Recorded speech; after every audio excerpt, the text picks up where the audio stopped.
Ecclesiastes 10. Dead flies make the perfumer's ointment give off a stench. So a little folly outweighs wisdom and honor.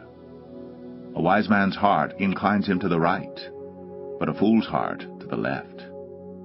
Even when the fool walks on the road, he lacks sense, and he says to everyone that he is a fool. If the anger of the ruler rises against you, do not leave your place, for calmness will lay great offenses to rest.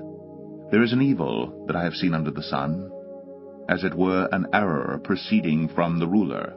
Folly is set in many high places, and the rich sit in a low place. I have seen slaves on horses, and princes walking on the ground like slaves. He who digs a pit will fall into it, and a serpent will bite him who breaks through a wall. He who quarries stones is hurt by them, and he who splits logs is endangered by them. If the iron is blunt, and one does not sharpen the edge, he must use more strength. But wisdom helps one to succeed. If the serpent bites before it is charmed, there is no advantage to the charmer. The words of a wise man's mouth win him favor, but the lips of a fool consume him. The beginning of the words of his mouth is foolishness, and the end of his talk is evil madness. A fool multiplies words, though no man knows what is to be. And who can tell him what will be after him? The toil of a fool wearies him, for he does not know the way to the city.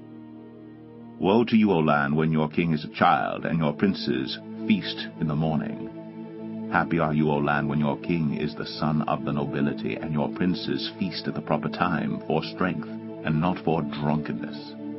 Through sloth the roof sinks in, and through indolence the house leaks.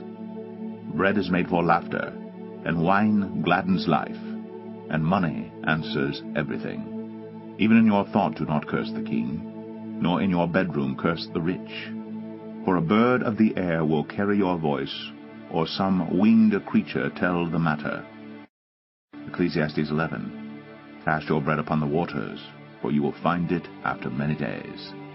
Give a portion to 7 or even to 8, for you know not what disaster may happen on earth. If the clouds are full of rain, they empty themselves on the earth. And if a tree falls to the south or to the north, in the place where the tree falls, there it will lie. He who observes the wind will not sow, and he who regards the clouds will not reap. As you do not know the way the Spirit comes to the bones in the womb of a woman with child, so you do not know the work of God who makes everything. In the morning sow your seed, and at evening withhold not your hand, for you do not know which will prosper, this or that, or whether both alike will be good. Light is sweet, and it is pleasant for the eyes to see the sun. So if a person lives many years, let him rejoice in them all, but let him remember that the days of darkness will be many. All that comes is vanity. Rejoice, O young man, in your youth, and let your heart cheer you in the days of your youth. Walk in the ways of your heart and the sight of your eyes, but know that for all these things God will bring you into judgment.